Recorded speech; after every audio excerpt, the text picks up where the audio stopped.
This is a work of fiction created for entertainment purposes. What I'm about to tell you is fiction, but created thinking about the mysteries that fascinate us as human beings. Write in the comments where you're from. It's incredible how a story can create this global connection. In the autumn of 1916, in the remote hills of Bath County, Virginia, near the western border where the Allegheny Mountains cast long shadows over isolated homesteads, a house began to communicate, not through the conventional means we understand, but through something far more unsettling. The Whitmore estate, a sprawling three-story structure built in 1847, had been sending letters to its absent heirs for nearly 2 decades, and for nearly 2 decades, those heirs had ignored every single one. What happened when they finally paid attention would become one of the most disturbing cases I have ever researched. A case that, to this day, remains partially unexplained, buried in county archives that few have thought to examine. When I first encountered references to this case in a footnote of a regional historical survey, I assumed it would be a small curiosity, perhaps a story of local superstition blown out of proportion. I was profoundly wrong. Let me take you back to the beginning, but first, understand this. Everything I am about to share comes from municipal records, personal correspondence discovered during a 1952 estate liquidation, and testimony gathered by a Charlottesville historian named Pernell Whitaker, who spent 3 years reconstructing these events before abandoning his research entirely in 1961. His notes, found in a storage facility after his passing, form the backbone of what I am about to tell you. I have cross-referenced his findings with county clerk records, postal service archives, and newspaper accounts from the period. The documentation is extensive, and what emerges from it is a portrait of grief, injustice, and an extraordinary form of persistence that defies easy explanation. The Whitmore family had been prominent landowners in Bath County since before the Civil War. Cornelius Whitmore, the patriarch who built the estate, made his fortune through timber and iron ore speculation in the 1840s. The region was rich with natural resources, and men with capital and ambition could transform forested mountainsides into considerable wealth within a generation. Cornelius was such a man. He arrived in the county in 1842 with modest savings and connections to investors in Philadelphia. By 1847, he had acquired nearly 3,000 acres of land stretching from the Jackson River to the ridgeline of Warm Springs Mountain. The house he constructed was meant to be a statement of permanence, built from locally quarried limestone with interior woodwork crafted from the very forests he had purchased. 17 rooms, a full basement with a wine cellar, and an attic that spanned the entire length of the structure. For its time and location, it was considered something of a mansion. Visitors to the region remarked on its grandeur, unexpected in such a remote location. The house stood on a gentle rise overlooking the valley, visible from the main road that connected Warm Springs to the settlements further west.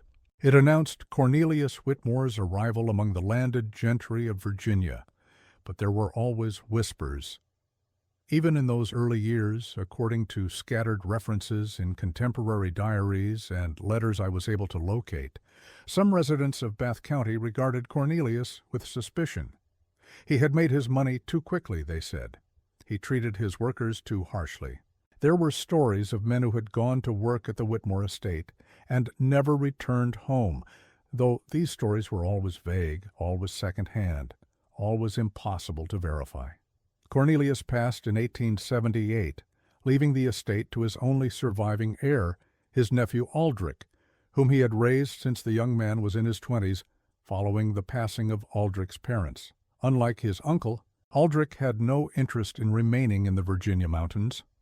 He had developed a taste for urban life during his education in Philadelphia, and by 1882 he had relocated permanently to Baltimore, where he established himself in the shipping trade. The Whitmore estate was left in the care of a local family, the Henleys, who served as caretakers in exchange for living quarters in the groundskeeper's cottage at the edge of the property.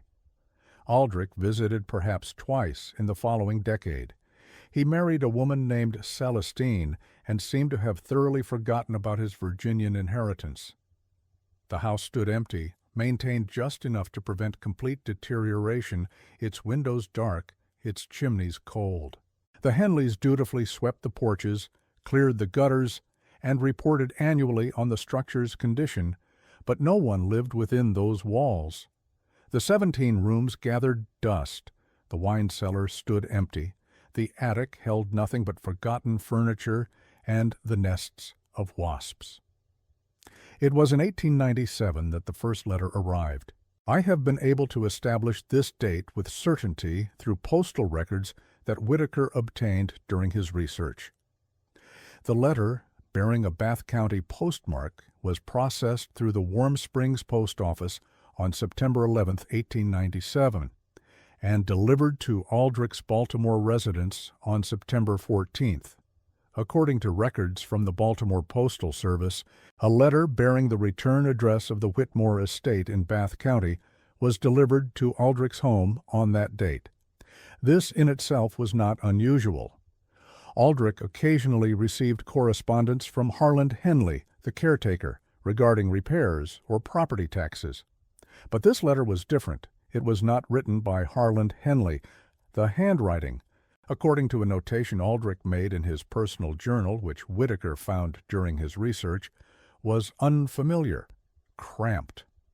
The ink had bled in places, suggesting it had been written with an old pen or perhaps by an unsteady hand. The paper was of poor quality, not the stationery one would expect from a formal communication. Aldric's journal describes it as common paper, the sort used for wrapping parcels cut to letter size. Aldric did not open it immediately. His journal entry from that date mentions that he set it aside, assuming it was perhaps a solicitation from some local merchant or a misdirected piece of mail. When he finally did open it 3 days later, he found its contents strange enough to note them verbatim. The letter read, "The third room on the left. We need you to see what is there. Please come home." There was no signature, no explanation, no context. The phrase, "come home," struck Aldric as particularly odd, he noted, since he had never considered the Virginia property his home. He had been raised primarily in Philadelphia and had spent only brief periods at the estate during summers when his uncle required his presence for social functions. The house was an inheritance, nothing more. A financial asset he had never troubled to examine closely. Aldric's immediate assumption was that someone, perhaps one of the Henley relatives or a local prankster, had sent the letter as a joke. He wrote back to Harland Henley asking if anyone had been in the main house recently. Harland's response, dated October 2, 1897, was emphatic. No one had entered the house in months. He himself only went inside twice yearly to check for leaks or structural damage. The house remained locked, and he was the only one with a key. There was no way, Harland wrote, that anyone could have sent a letter from within the property. Aldric dismissed the incident. He filed the letter away and returned to his business affairs.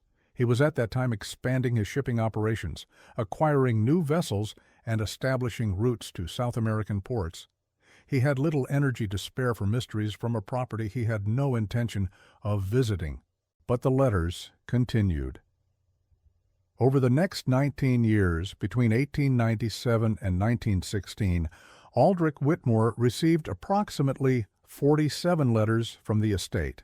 I say approximately because Whitaker's inventory of the surviving letters totals 47, but Aldric's journal references additional correspondence that was apparently destroyed or lost. The true number may have been 50 or more. Some came months apart. Others arrived in rapid succession, sometimes 3 or 4 in a single week. Whitaker noted that the clustering seemed to correspond with significant dates: the anniversary of Cornelius Whitmore's passing, the dates when certain workers had vanished from the estate payroll decades earlier, holidays when families might be expected to gather. Whether this was coincidence or deliberate, he could not determine. The content varied, but certain themes repeated with unsettling consistency, references to specific rooms in the house. The third room on the left was mentioned most frequently, appearing in 23 of the surviving letters, but other locations were also named. The basement, particularly an area near the old wine cellar. The attic above the servants' quarters, a spot in the garden near the eastern wall where one letter claimed, "The earth knows what it holds. Requests to return home. We are waiting. You are needed. The house remembers." These phrases appeared again and again, with slight variations, as if multiple people were writing the letters but had agreed upon certain central messages, cryptic statements that seemed to reference family history. Your uncle's work is not finished. The walls have absorbed what should have been released. Heritage knows heritage, even when separated by years and miles. And most disturbingly, details about Aldric's own life that no one in Bath County should have known. His wife's maiden name, Celestine Prideaux, which she had not used publicly since their marriage. The date of their anniversary, which had been announced in Baltimore newspapers, but surely would not have circulated in a remote Virginia county. The name of the ship his company had recently acquired, the Endeavor, which had been a private transaction not publicized until months after one letter accurately referenced it. How did the letter writers know these things? Aldric's journal reflects his growing unease with each new piece of information that appeared. "It is as if I am being watched," he wrote in 1904, "as if someone has made it their business to know everything about my life, my family, my work. But who and why?" Aldrich kept every letter. He showed them to no one except his wife Celestine, who reportedly urged him to contact the authorities. But what could he tell them? That his abandoned house was writing to him? That someone, or something, was monitoring his life from 300 miles away? The authorities would think him unhinged, and in truth he sometimes wondered if he was losing his grip on reason. The letters were physically real.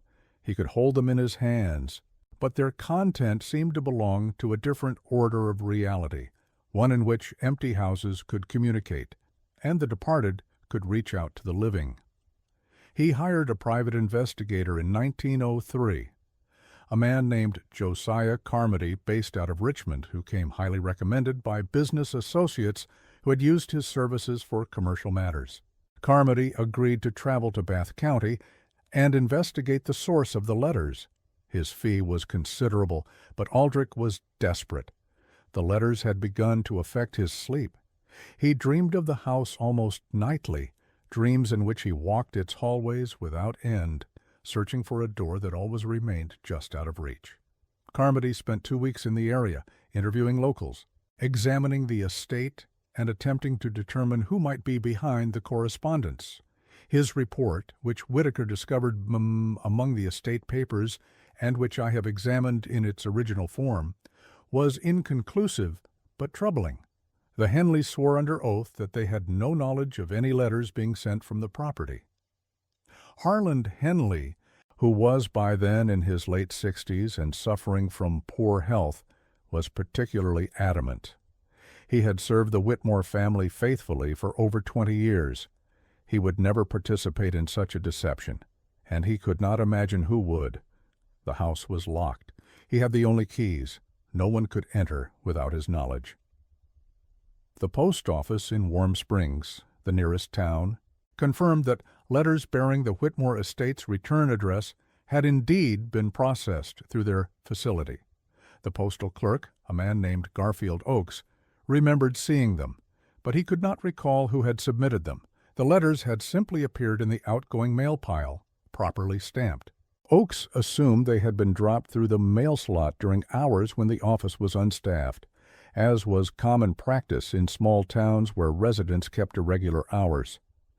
Carmody examined the house itself.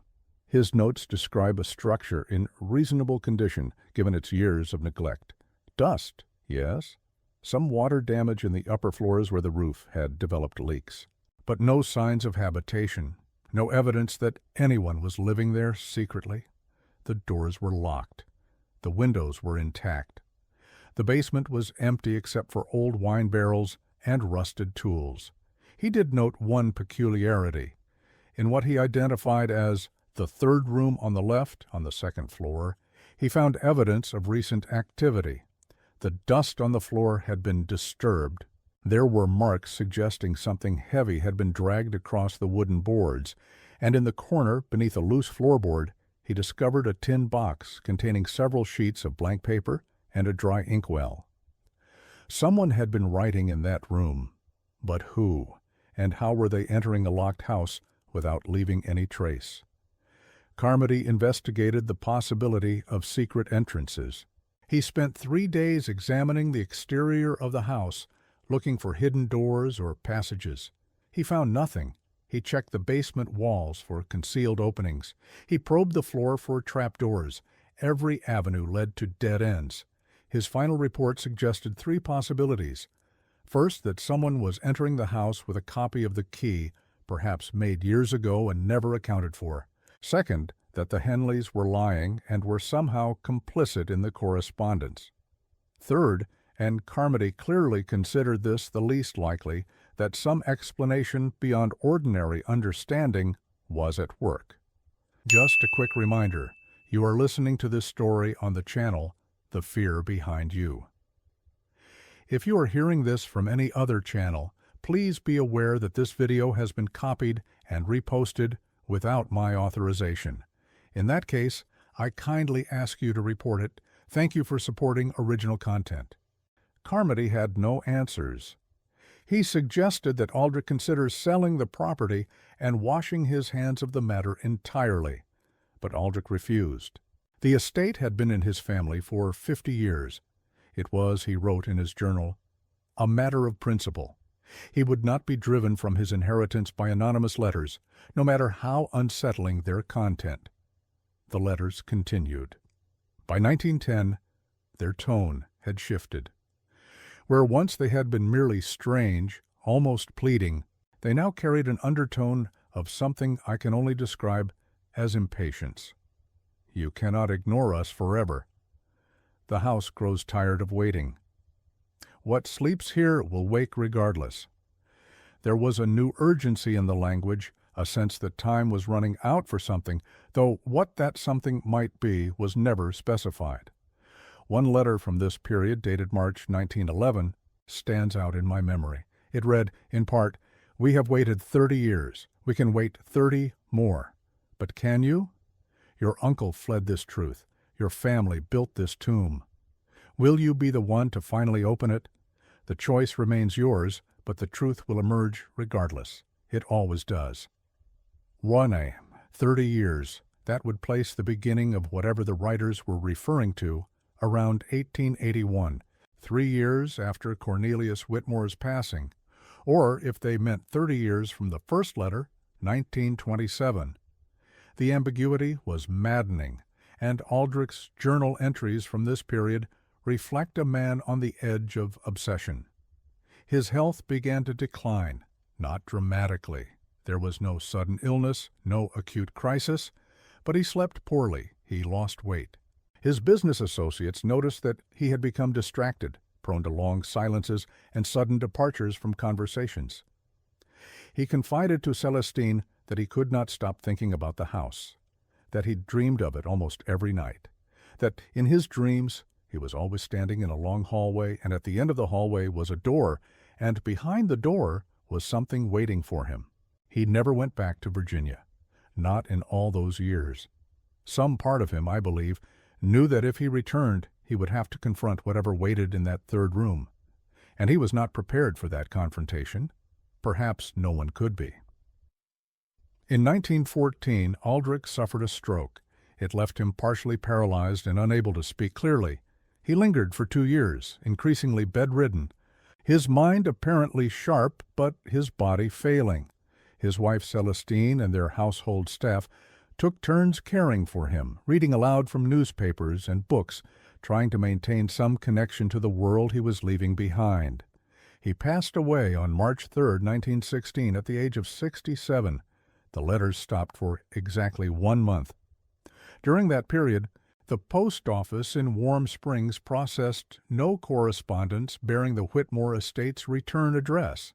It was as if the writers knew what had happened, knew that the man they had been trying to reach for 19 years was finally beyond their reach.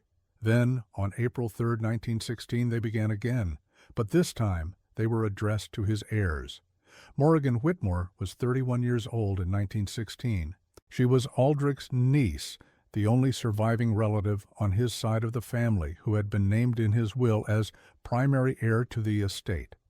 She had inherited her uncle's business acumen and had taken over management of the family's shipping interests after his stroke. She was, by all accounts, a practical woman, not given to superstition or flights of fancy.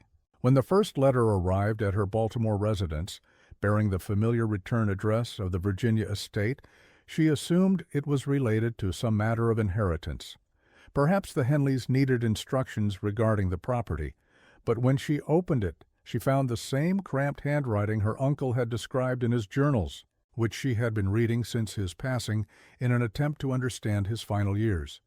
The same strange ink, brownish and irregular, the same unsettling message. Your uncle refused. You must not make the same mistake. The third room on the left. We are running out of time. Morrigan showed the letter to her cousin Jessamine, who was then 28, and living with her husband, a textile merchant named Osric Pennington, in a townhouse across the city. Jessamine's reaction was immediate and visceral. She wanted nothing to do with it.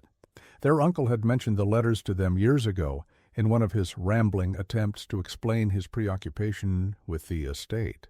She had thought him paranoid then, perhaps affected by the stress of his business or by some undiagnosed ailment. Now, holding this new letter in her hands, she felt the same cold dread he must have experienced. "Burn it," she reportedly told her cousin. "Burn it and forget the house exists. Sell the property. Let whoever wants to live there deal with this madness. We owe nothing to that place." Morrigan did not burn it. Instead, she wrote to the Henleys, just as her uncle had done nearly 20 years earlier. She received a response from Harlan's nephew, Ephraim, who had taken over caretaking duties after his uncle's passing in 1908. Ephraim was emphatic. He had sent no letters. The house remained locked. No one had been inside in years. Ephraim's letter also contained concerning news about the property itself. The house was deteriorating rapidly. The roof needed extensive repairs. The foundation had developed cracks. Without significant investment, the structure might become unsafe within a decade. He recommended either committing to a full restoration or considering the demolition of the main building. More letters came. Through April and May and into the summer of 1916, they grew increasingly urgent. The foundation is cracking. What was buried cannot stay buried. You will come willingly, or you will be brought. Each new letter seemed to pulse with desperation, as if whoever was writing them could feel their opportunity slipping away.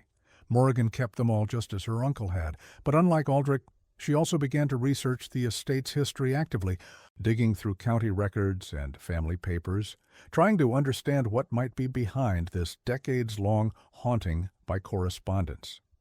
She spent weeks in Baltimore's historical archives, wrote to county clerks in Virginia requesting copies of old documents, and hired a genealogist to trace the family history back to Cornelius's arrival in Bath County. What she found disturbed her deeply. Cornelius Whitmore, the patriarch who had built the estate, had not been the benevolent figure the family mythology suggested. County records indicated that he had been involved in several legal disputes during the 1850s and 1860s, including accusations of fraud, intimidation, and what one filing vaguely referred to as unwholesome practices regarding laborers. ERS, none of the cases had gone to trial. Witnesses had recanted. Accusers had moved away or withdrawn their complaints. But the pattern was clear. Cornelius had done something, or many somethings, that the local community had found objectionable enough to attempt legal action repeatedly. The genealogist's report added another troubling dimension. Cornelius had employed an unusually large number of workers during the height of his land speculation activities, far more than his operations would seem to require. Many of these workers were migrants, people without local family connections who had come to the region seeking employment in the timber industry or iron works. They were perfect targets for exploitation. No one would miss them if they disappeared. More troubling still were the gaps in the household records. Between 1855 and 1870, the Whitmore estate had employed numerous workers, groundskeepers, domestic staff, farmhands for the small agricultural operation Cornelius maintained. Their names appeared in ledgers, hired for wages that were recorded with precise regularity. But then, sporadically, names would simply vanish from the records. No notation of departure, no reason given. They were there 1 month and gone the next, replaced by new names who would themselves disappear after months or years. Morrigan counted 17 such disappearances across the 15-year period she examined. 17 people who had worked at the estate and then seemingly ceased to exist. No forwarding addresses, no final payments recorded, no explanations whatsoever. Perhaps they had simply moved on, as workers often did in those days. Perhaps the records were incomplete, and there were departure notations she had not found. But the pattern nagged at her. 17 people, a house that sent letters, a room that someone kept returning to. There was more. In a box of papers that had belonged to Cornelius's widow, Morrigan found a curious document. It was a letter, never sent, dated 1871, 3 years after Cornelius's passing. The letter was addressed to the Bath County Sheriff's Office and appeared to be a draft of a complaint. It referenced suspicious activities at the estate, workers who were never seen again, and sounds from beneath the house that could not be explained. The letter broke off mid-sentence and was never completed. Why had the widow written this letter? Why had she never sent it? What did she know or suspect about her husband's activities? Morrigan would never know for certain. The widow had passed in 1895, taking her secrets with her. But the unsent letter added weight to the suspicions that had been forming in Morrigan's mind. In August of 1916, she made the decision her uncle had never been able to make. She would go to Virginia. She would see the house for herself. She would find the third room on the left and discover what was waiting there. Jessamine refused to accompany her. "I will not set foot in that place," she reportedly said during their final conversation before Morrigan's departure. "And I beg you to reconsider. There is something wrong there, something that has been wrong for a long time. Whatever it is, it does not want to be discovered. It wants to consume." "That makes no sense," Morrigan replied. "The letters have been begging for someone to come. They want the room to be found." "Juice. Then why has no one come forward?" Jessamine countered. "If someone in Bath County knows what is in that room, why have they not simply told the authorities? Why the letters? Why the decades of cryptic messages? There is something unnatural about this, and I want no part of it." Morrigan departed Baltimore by train on August 21, 1916. She arrived in Warm Springs the following day and took a hired carriage to the Whitmore estate, where Ephraim Henley met her at the gates. What she found was not what she expected. The house had deteriorated significantly since Carmody's investigation 13 years earlier. The roof had partially collapsed over the east wing. Windows were broken. The front porch sagged dangerously, several boards having rotted through entirely. Vines had begun to climb the limestone walls, and the grounds, once carefully maintained, had become an overgrown tangle of weeds and untended shrubs. Ephraim explained that maintaining the structure had become increasingly difficult as funds from the estate dwindled. His uncle had spent the last years of his life fighting a losing battle against decay, and Ephraim, who had a family of his own to support, could not dedicate the same level of effort. He had done what he could, but the house seemed to resist his efforts. Repairs would hold for a few weeks and then fail. Wood would rot faster than it should. Paint would peel within days of application. "It's like the house doesn't want to be saved," he told her, according to a letter she wrote to Jessamine that evening from the Henley cottage. "Like it's determined to fall in on itself. I have never seen anything like it. Buildings decay, yes, but this is different. This is almost willful."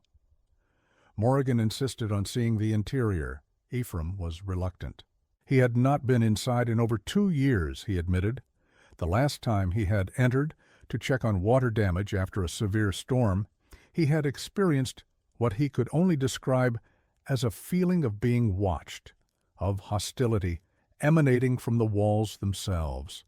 The atmosphere had been oppressive, the silence somehow loud. He had finished his inspection quickly and had not returned. But Morrigan was not easily deterred. She had come too far, she told him. She had to see the third room on the left. They entered through the front door, which required significant effort to open. The hinges had rusted, and the frame had warped with moisture and age. Inside, the house was dark and cold, despite the August heat outside. Dust lay thick on every surface. Cobwebs stretched across doorways. The smell was of decay, of dampness, of something else beneath it that Morrigan described in her letter as almost organic, like old meat left too long in a cellar. The entrance hall had once been grand, with a sweeping staircase and a chandelier that now hung at a precarious angle, several of its crystal pieces having fallen to the floor below. Family portraits lined the walls, their subjects barely visible beneath layers of grime. Morrigan recognized Cornelius in one of them, a severe-looking man with dark eyes that seemed to follow her as she moved. They climbed to the second floor. The stairs creaked alarmingly. In several places the wood had begun to give way, and they had to step carefully to avoid falling through. The hallway at the top was long and narrow, lined with doors on both sides. Some stood open, revealing empty rooms with peeling wallpaper and broken furniture. Others were closed, their secrets still hidden. Morrigan counted. First door on the left, second door on the left, third door on the left. This door was different from the others. Where they stood open or ajar, hanging from damaged hinges, this one was closed, and it was locked. Ephraim claimed to have no key to this room. His uncle had never mentioned it specifically, and the ring of keys he possessed did not include one that fit this particular lock. The door itself was of heavier construction than the others, he noted, reinforced in some way that was not immediately apparent. But Morrigan had come prepared. Among the papers she had inherited from her uncle was a small leather pouch containing several old keys. She had brought them on a hunch, suspecting they might relate to the estate. Now, standing before the locked door, she tried each one. The third key fit. The lock turned with surprising ease, as if it had been recently oiled. The door swung inward, revealing a room that was utterly unlike the rest of the house. What she found inside that room would be the subject of speculation, rumor, and official inquiry for years afterward. Her letter to Jessamine, written that same evening in the Henley cottage by lamplight with hands that she admitted were shaking, describes it in terms that are maddeningly vague, as if she could not bring herself to be specific. "The room has been used," she wrote, "recently and repeatedly, over many years. There are marks on the floor, on the walls, evidence of activity that I cannot explain, and in the corner beneath the floorboards I found more than the investigator did. Much more. I understand now why the letters came. I understand what my uncle was being asked to see, and I understand why he could not bring himself to see it." She does not describe what she found in any surviving document, not in the letter to her cousin, not in any later correspondence, not in her own journal, which Whittaker also examined. Whatever she saw in that room, she could not or would not commit it to writing directly. But the actions she took in the following days suggest that whatever it was, it shook her profoundly. On August 24, 1916, Morrigan Whitmore contacted the Bath County Sheriff's Office. The sheriff at the time was a man named Quintrell Dabney, a veteran lawman who had served in the position for nearly 15 years. According to his own report, filed on August the 28th, Miss Whitmore requested his presence at the estate to investigate what she described as evidence of historical crimes. Dabney arrived on August 25th with two deputies, experienced men named Corbin Satterthwaite and Pemberton Nash. What they found in the third room on the left was enough to warrant an immediate investigation. The room itself, Dabney's report notes, was approximately 15 feet by 20 feet, larger than the other bedrooms on that floor. The walls had been scratched and marked with what appeared to be tally marks, hundreds of them, covering nearly every available surface. The floor showed signs of extensive wear in certain areas, as if someone had paced the same paths repeatedly over many years. The floorboards, when fully pried up, revealed a cavity approximately 4 feet deep. Within this cavity were numerous items, articles of clothing from the mid-1800s, personal effects including watches, rings, and a locket containing a photograph of a woman, and most disturbingly, biological material that Dabney described in his report only as material consistent with long-term interment. The county coroner, a physician named Merritt Ashworth, who had served in the position since 1902, was summoned. His examination, conducted over the following week, concluded that what they found belonged to multiple individuals, at least 7, possibly more. The state of deterioration made precise identification impossible, but based on the artifacts found alongside them, the individuals appeared to have been placed there between 1858 and 1869. An investigation was opened. County records were examined with new urgency. The list of workers who had disappeared from the Whitmore estate payroll was cross-referenced with the estimated time frame of the discoveries. Several names emerged as likely matches: a groundskeeper named Prosper Hallett, who vanished in 1859, a domestic worker named Orlinda Slayton, who disappeared in 1862, a farmhand named Fleming Bryce, who was last recorded in 1865, and others whose identities could only be guessed at based on fragmentary evidence. But who had done this? Cornelius Whitmore had been gone for nearly 40 years. His heir, Aldric, had been absent from the property for even longer. If these were evidence of crimes committed in the 1860s, the perpetrators were long beyond the reach of earthly justice. Yet someone had been writing those letters, someone who knew what lay beneath those floorboards, someone who wanted it found. Sheriff Dabney expanded his investigation. He interviewed Ephraim Henley extensively, probing for any knowledge of the letters or the room's contents. Ephraim maintained his innocence throughout hours of questioning. He had never written any letters. He had never entered that room. He had never known what was hidden there.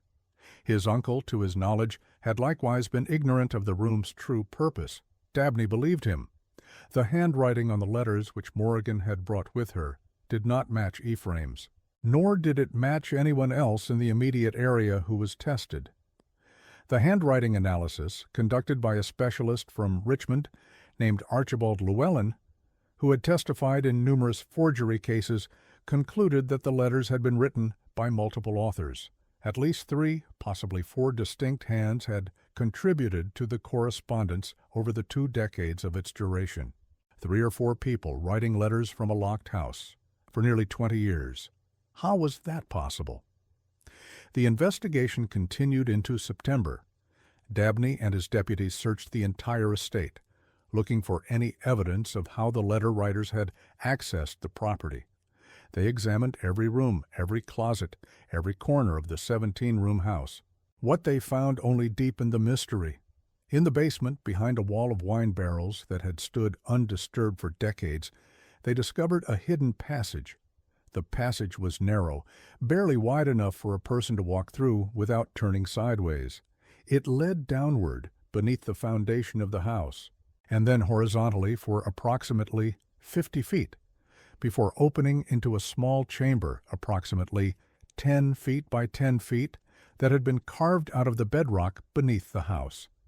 The chamber showed signs of habitation, a makeshift bed constructed from old blankets and straw, a table with an oil lamp that still held traces of oil, a bucket that had served as sanitation, and shelves holding provisions that had long since rotted, and papers. Hundreds of pages of notes, drafts of letters, and what appeared to be a journal. The journal was written in the same cramped hand as many of the letters. Its contents, according to Dabney's report, were difficult to interpret. Much of it consisted of rambling, nearly incoherent passages about the debt, the unquiet ones, peace, and the duty of heritage. But certain entries were clearer, written in moments of lucidity that contrasted sharply with the more disturbed sections. The journal's author identified herself as Verity Slayton, the same Slayton family name as Orlinda, the domestic worker who had vanished in 1862. Verity claimed to be Orlinda's sister, and she claimed to have been living beneath the Whitmore house on and off since 1875. According to her journal, Verity had been in her late teens when her sister disappeared. The Slayton family had lived in a small settlement called Burnsville, about 8 miles from the Whitmore estate. Orlinda had taken the position at the estate to help support their widowed mother. The wages were good, and Cornelius Whitmore had a reputation, despite the whispers, for paying promptly. Orlinda had worked at the estate for 6 months before she vanished. The family had been told that she had left voluntarily, seeking work elsewhere. A message had been delivered to their home by a man claiming to be a fellow worker, saying that Orlinda had decided to seek her fortune in Richmond and would write when she was settled. But Verity had not believed it. Orlinda would never have left without saying goodbye, without sending word, without coming home for their mother's funeral 3 years later, when word had been sent through every channel the family could think of. Orlinda had simply vanished, as if the earth had swallowed her. Verity had spent years trying to discover what had happened. She had found work at other estates in the area, moving from position to position, gathering information, listening to rumors. And eventually, she had heard stories about the Whitmore place, stories about workers who went in and never came out, about sounds from beneath the house late at night, about Cornelius Whitmore's temper, his cruelty, his capacity for violence when he felt himself crossed or when workers threatened to reveal things they had seen. In 1875, 3 years before Cornelius passed, Verity had found the hidden passage. She had been working at a neighboring estate and had befriended an elderly man named Cassius Whitlow, who had done construction work on the Whitmore house decades earlier. Cassius, who was by then in failing health and perhaps unburdened by approaching mortality, had told her about a secret passage that Cornelius had commissioned during the construction.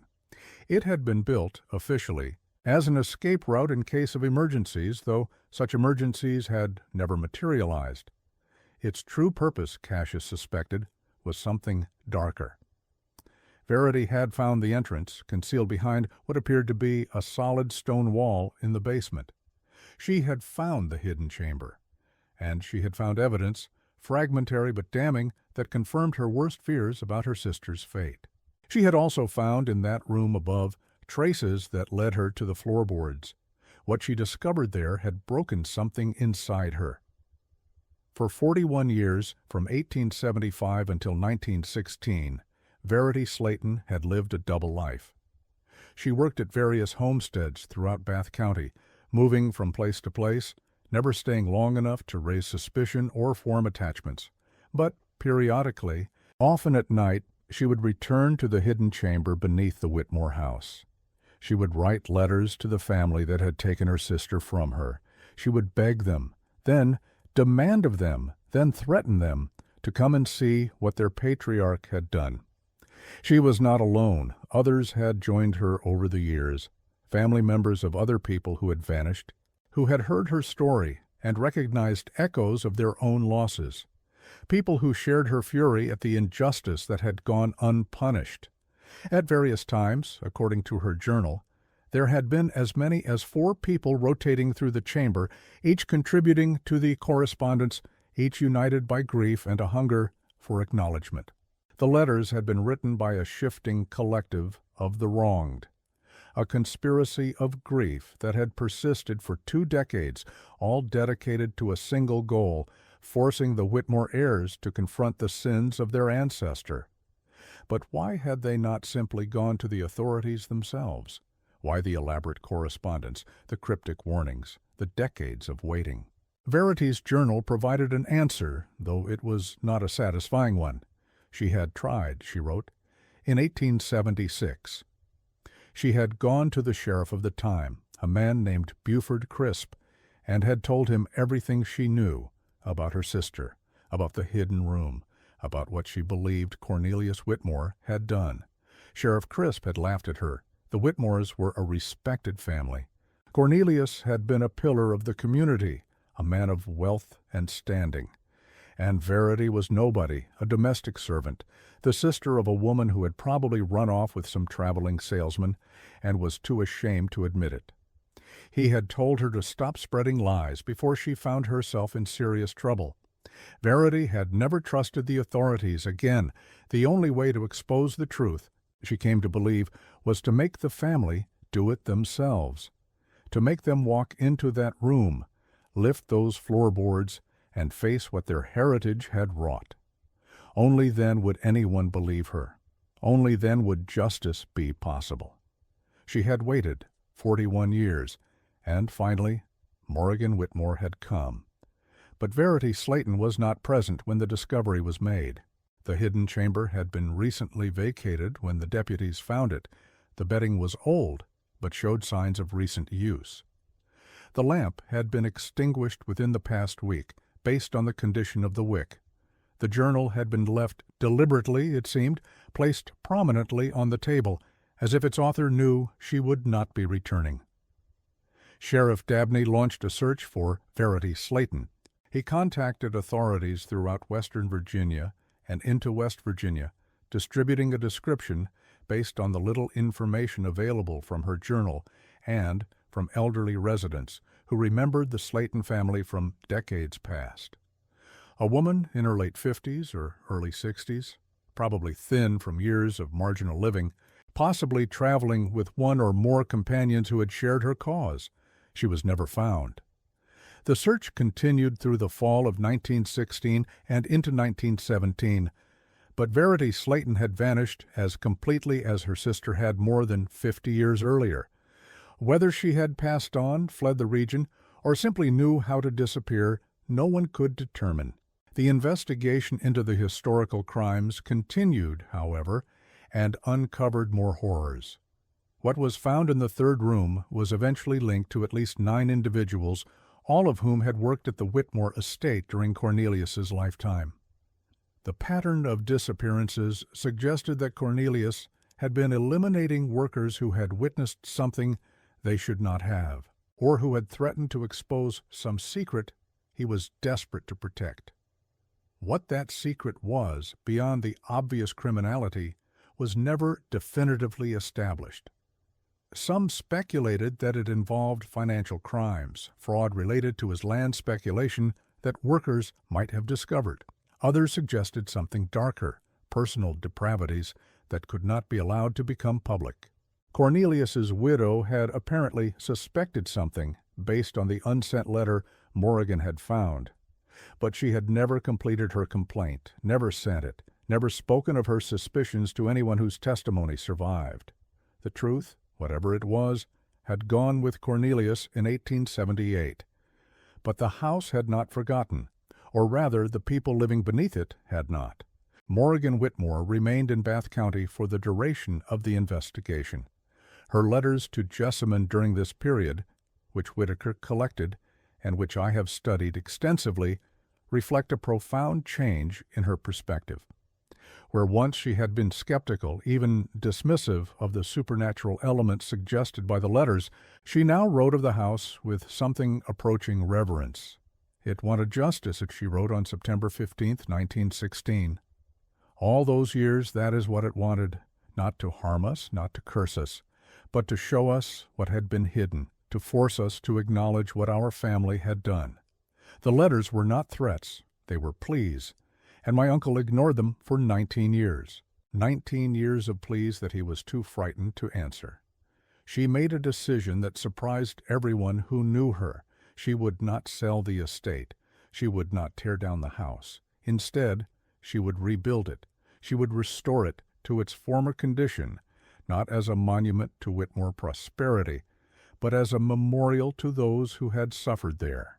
The restoration began in late 1916 and continued intermittently through 1920. Morrigan spent considerable sums from the family fortune, much to Jessamine's dismay. Jessamine, who had wanted nothing to do with the property, now found herself watching the inheritance being poured into a house she considered cursed. The cousins' relationship, according to correspondence from the period, became strained nearly to the breaking point. Morrigan hired local workers, paying them generously and ensuring their safety at every stage of the restoration. She converted the third room on the left into a small chapel with a plaque bearing the names of all 9 confirmed individuals who had vanished. She commissioned a local minister to conduct a memorial service, attended by descendants of several of those individuals whom she had located through diligent research. She also searched for any living relatives of those who had vanished. Verity Slayton remained missing, but Morrigan located descendants of several others. The family of Prosper Hallett, the groundskeeper, who had settled in Staunton and produced 3 generations of farmers and merchants. The niece of Fleming Bryce, the farmhand who had married a minister in Lexington, and was now a widow in her 70s. She made financial settlements with each of them, not as an admission of legal liability, but as what she called a moral debt owed by heritage. The letters stopped, completely and permanently. Whatever Verity Slayton and her confederates had sought, they had apparently found. The house fell silent. Morrigan lived in the restored estate for brief periods over the following years, though she maintained her primary residence in Baltimore to manage the family business. She never married, never had descendants of her own. She became, in her later years, something of a recluse, devoted to historical research and correspondence with families affected by Cornelius's crimes. She passed away in 1951 at the age of 66 of natural causes. Her will directed that the estate be maintained as a memorial for as long as financially practical, and thereafter sold with the proceeds going to various charitable causes. But there is a coda to this story, a troubling one that I hesitate to share because I cannot verify it independently. In 1952, during a comprehensive liquidation of the Whitmore estate following Morrigan's passing, a law firm in Baltimore discovered a sealed envelope among her papers. The envelope was addressed to "Whoever comes after me," and contained a handwritten letter dated October 1944. In this letter, Morrigan revealed something she had never shared with anyone, not even Jessamine, who had passed in 1943. On the night of August 25, 1916, after Sheriff Dabney and his deputies had departed, she had returned to the house alone. She had gone down to the hidden chamber, and she had found someone there, a woman, elderly, frail, sitting in the darkness with a candle that had nearly burned down to nothing. Verity Slayton had not fled. She had been waiting. The 2 women had spoken for hours. Verity had told her everything. The full scope of the horror. The names of those she knew had vanished.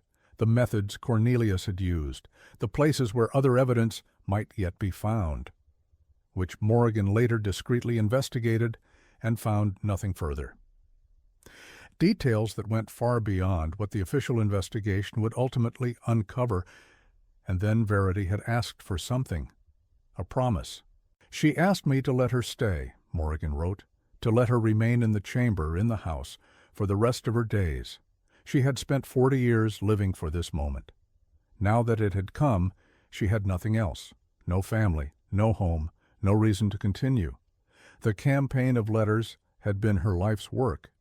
Now that it was accomplished, she was empty. Morrigan had agreed, not out of pity, she wrote, but out of respect.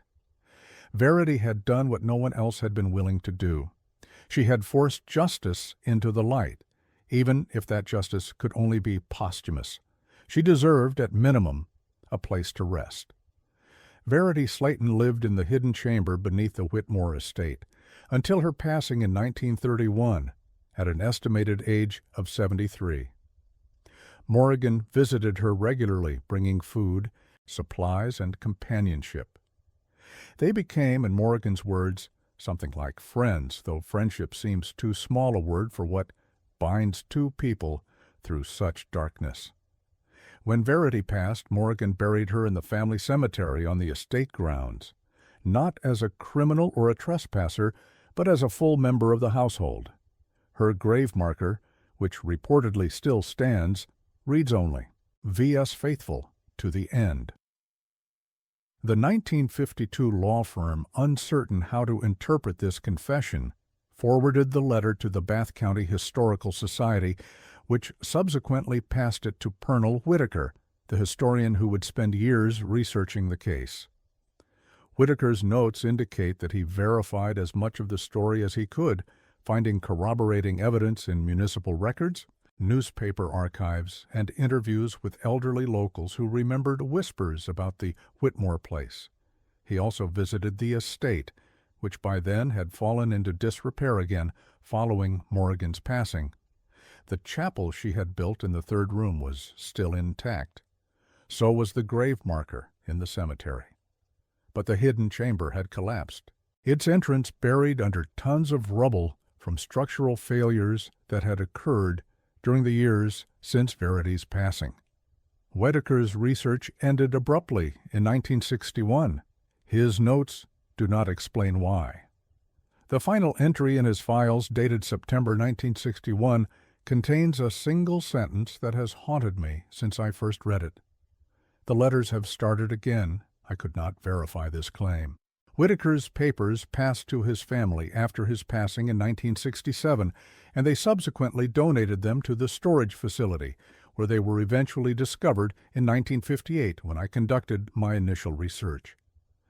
But among those papers I found no letters, no correspondence bearing the Whitmore estate's return address from the 1960s. If such letters existed, they have been lost or deliberately destroyed. What I can tell you is this. The Whitmore estate was demolished in 1963, following a fire that gutted the interior. The official cause was listed as electrical failure, though the building had no active electrical service at the time. The county acquired the land for unpaid taxes and eventually converted it into a small public park, which operates to this day. The graves in the family cemetery were relocated to the Warm Springs Municipal Cemetery, all except one. Verity Slayton's marker could not be found during the exhumation process. County workers reported that her grave appeared to have already been disturbed. The earth recently turned, though no records existed of any such activity. Whether someone had moved what was there, or whether some other explanation exists, no one has ever determined. Some questions have no answers. Some stories have no endings. The Whitmore case is one of them. What I keep returning to in my research is the persistence of Verity Slayton and those who joined her cause. 41 years. Think about that. 41 years of living in shadows, writing letters, waiting for justice that the legal system had refused to provide.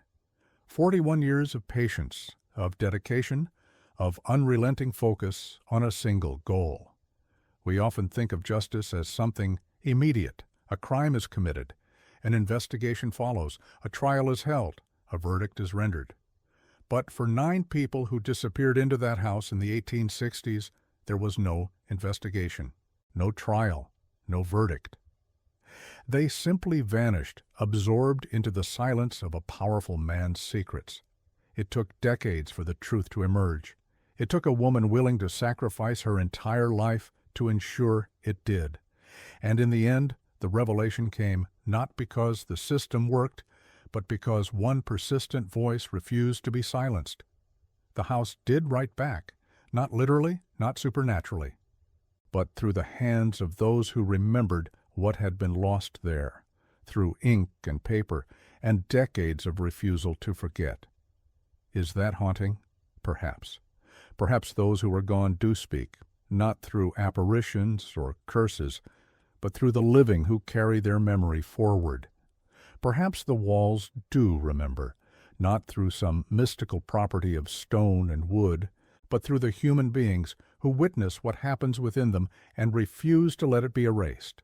The Whitmore heirs ignored the letters for 19 years. When they finally paid attention, they found not vengeance, but a plea for recognition, an insistence that crimes be acknowledged, that the vanished be named, that some small measure of justice, however delayed, be achieved. I wonder sometimes what would have happened if Aldric had gone to Virginia when the first letter arrived, if he had opened that door, lifted those floorboards, and faced his family's sins in 1897 instead of 1916. Would Verity have been satisfied? Would the letters have stopped? Would she have emerged from the shadows and claimed her victory? We cannot know. History does not deal in hypotheticals. It deals in what happened, and what happened here is that a house harbored secrets for decades, that a woman dedicated her life to exposing them, and that the truth, when it finally emerged, was more terrible than anyone had imagined. The Whitmore case was formally closed in 1917. No charges were ever filed, as all potential defendants were long gone. Those who had vanished received belated recognition, their names entered into county records as persons of historical significance. The property changed hands several times before its eventual demolition, but traces remain in archives, in historical society, files, in the research notes of a man who spent years piecing together this story, and then, for reasons unknown, abandoned his work with that cryptic final entry about letters starting again. And perhaps in the memories of Bath County, where, according to some accounts I encountered during my research, older residents still speak in hushed tones about the Whitmore place, about the letters that came from nowhere, about the woman who lived beneath the ground, about a house that remembered those lost within it, long after everyone else had forgotten. I visited the site myself in 1958 during my initial investigation. The park had not yet been fully established, and the ruins of the house still stood, charred and skeletal, against the mountain backdrop. I walked through what had been the front hall, stepping carefully over debris. I found the staircase, collapsed but recognizable. I located the second floor, or what remained of it. The third room on the left was nothing but ash and rubble. The chapel Morrigan had built was gone. The floorboards beneath which justice had finally been found were consumed by fire. But as I stood there, in the September afternoon light, I felt something I cannot easily explain. A presence, not hostile, not welcoming, simply aware. As if the ground itself remembered what had been done there and what had been uncovered, and was somehow satisfied that someone had come to bear witness. Perhaps it was my imagination. Perhaps the hours I had spent immersed in this case had colored my perception. Perhaps there is no such thing as a haunted place, only haunted minds. But I left Bath County that evening with a certainty that has never faded. Something extraordinary happened at the Whitmore estate, something that defies easy categorization as merely criminal history or local legend, something that speaks to the persistence of memory, the hunger for justice, and the lengths to which human beings will go to ensure that those who vanished are not forgotten. The Whitmore heirs ignored the letters until the house started writing back, and when it did, the words it wrote were the names of the vanished, the dates of their disappearance, the location of what was hidden. A chronicle of horror hidden behind a respectable facade. Justice delayed is not always justice denied. Sometimes it merely waits, in the shadows, in the hidden chambers beneath our feet, in the cramped handwriting of those who refuse to let the past stay buried, The letters have stopped now, at least I believe they have. But the story they told echoes still through the years and the archives and the memories of those who have taken the time to listen. I hope you have listened. I hope you will remember, because the names of the vanished deserve to be spoken. Those who suffered at the hands of Cornelius Whitmore's cruelty deserve acknowledgement, and Verity Slayton, who spent 41 years in darkness, waiting for the light of truth, deserves to be known. Prosper Hallett, or Linda Slayton, Fleming Bryce, and the others whose names were lost to time, but whose presence testified to their existence. They were here, they lived, they mattered, and thanks to letters that should not have been possible, written from a house that should have been empty, sent by a woman who should have been forgotten, we know. That, perhaps, is the most frightening thing of all. Not the crimes, not the cover-up, not the decades of silence, but the knowledge that somewhere, somehow, someone is always watching, someone is always remembering, and someday, whether in years or decades, the truth will find its way to the surface. The house wrote back. And in the end, the house won.